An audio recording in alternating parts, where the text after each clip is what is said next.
ఆవిడ తెలుగులో ఎన్ని అద్భుతమైనటువంటి క్యారెక్టర్స్ చేసిందో తమిళ్లో కూడా అంత అద్భుతమైనటువంటి క్యారెక్టర్స్ చేసింది. ఎంజీఆర్తో, శివాజీ గణేషన్తో పెద్ద పెద్ద అద్భుతమైనటువంటి సినిమాలు చేసింది. తర్వాత అప్పట్లో అన్నాదురై చీఫ్ మినిస్టర్ అన్నాదురై ఏమన్నాడంటే సినిమా నటనకి ఆవిడ వ్యాకరణం అన్నాడు. భానుమతి సినిమా నటనకి వ్యాకరణం అన్నాడు. Sarvepalli Radhakrishnan then president of India, ఆయన is a fan of Bhanumathi. అసలు భానుమతికి ఫ్యాన్స్ కానోళ్ళు అంటూ ఉండరు. ఆవిడ నటనకు కానీ ఆవిడ పాటకు కానీ. తర్వాత ఒక తమిళనాడులో కాలేజీకి ప్రిన్సిపల్గా ఇచ్చారు ఆవిడకి. తమిళియన్స్కి భానుమతి అంటే పెద్ద రికార్డు. సో అటువంటి లెజెండ్ ఆవిడ. తర్వాత ఒకసారి బాలకృష్ణ రామారావు గారితో, భానుమతి గారితో యాక్ట్ చేస్తున్నాను నేను. మంగమ్మ గారి మనవడి క్యారెక్టర్ నేను చేస్తున్నాను, ఆవిడ మంగమ్మ క్యారెక్టర్ చేస్తున్నారు అని చెప్తే, అప్పుడు షూటింగ్కి వెళ్ళే ముందు నా దగ్గరికి రా అని చెప్పారంట రామారావు గారు. సరే ఆ రోజు షూటింగ్కి వెళ్ళాలి. బాలకృష్ణ గారు రామారావు గారి దగ్గరికి వెళితే రామారావు గారు చెప్పారంట, భానుమతి చాలా అద్భుతమైనటువంటి నటీమణి, చాలా టాలెంటెడ్. తర్వాత ఎవరున్నా సరే, ఎటువంటి ఆర్టిస్ట్ ఉన్నా సరే ఆవిడ డామినేట్ చేసేటట్టు ఉంటుంది. ఆవిడ పర్ఫార్మెన్స్ కానీ ఆవిడ వాచకం కానీ చాలా గొప్ప నటి ఆవిడ, మంచి విద్వత్తురాలు.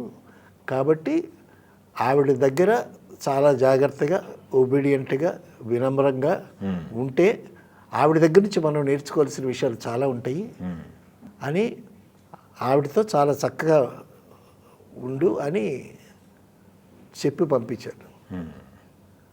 చెప్పి పంపిస్తే అప్పుడు భానుమతి గారు మంగమ్మ గారి మన షూటింగ్కి వస్తే అప్పుడు ఈయన వెళ్ళి, బాలకృష్ణ గారు వెళ్ళి ఆవిడని రిసీవ్ చేసుకొని వచ్చి చక్కగా గౌరవంగా కూర్చోబెట్టి, ఈవిడ షూటింగ్ అయిపోయిన తర్వాత మళ్ళా ఈవిడ కారు ఎక్కి కారులో డ్రాప్ చేసే వరకు టాటా చెప్పి వచ్చారంట. అంటే రామారావు గారికి నాగేశ్వరరావుకి కూడా అంత రికార్డు ఈవిడంటే. సో అప్పట్లో రూ. 1,00,000 తీసుకునేది ఆవిడ. అప్పట్లో రూ. 1,00,000 అంటే చాలా పెద్ద అమౌంట్ హీరోయిన్గా. తర్వాత అంతస్తుల్లో రాజేంద్ర ప్రసాద్ గారు భానుమతిని బుక్ చేశారు. బుక్ చేస్తే జగపతి రాజేంద్ర ప్రసాద్ గారు. సో బుక్ చేస్తే భానుమతిని బుక్ చేయటం అంటేనే చాలా గొప్ప విషయం లాగా చెప్పేవాళ్ళు అప్పుడు. సో సారథి స్టూడియోలో షూటింగ్ అయితే చెన్నై నుంచి వచ్చిన వాళ్ళందరూ హోటల్స్లో దిగారు. అమ్మ ఇక్కడ కూడా ఒక మంచి హోటల్ పెడతామనంటే, ఎందుకండి అక్కర్లేదండి, స్టూడియోలో ఉంది కదా, స్టూడియోలోనే ఉంటాను అని అంది ఆవిడ. అని అంటే సారథి స్టూడియోలోనే ఉన్నది ఆవిడ. సో ఆ రాత్రి ఆవిడ కాళ్ళు ఎలకలు కొరికాయంట. అంటే స్టూడియో అప్పట్లో అన్ని ఫెసిలిటీస్ ఉండకపోవచ్చు. సరే నెక్స్ట్ డే మార్నింగ్ వెళ్ళేసరికి ఆ ఎలకలు కరిచాయి కదా, బ్లడ్ ఏదో వస్తే దానికి ఏదో పూసిందంట ఆవిడ.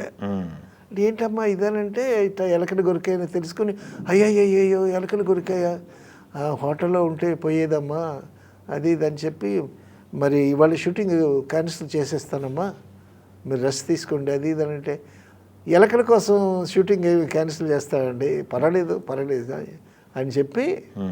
సో అలాగే వచ్చి ఆవిడ ఆ రోజంతా యాక్ట్ చేసింది. సో అంటే అట్ టైమ్స్ ఆవిడ ఇప్పుడు ఆ పొగరు బిగువు ఉన్నా కూడా సో ప్రొడ్యూసర్స్కి